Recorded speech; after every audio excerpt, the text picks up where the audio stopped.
உழைக்கும் தோழர்களே ஒன்று கூடுங்கள், உலகம் நமது என்று சிந்து பாடுங்கள்.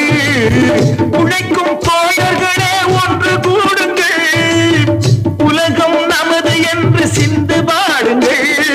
மேடு பள்ளம் இல்லாத சமுதாயம் காண என்ன வழி என்று எண்ணி பாருங்கள். அண்ணா சொன்ன வழி கண்டு நன்மை தேடுங்கள். அண்ணா சொன்ன வழி கண்டு நன்மை தேடுங்கள். நீங்க நல்லா இருக்கும்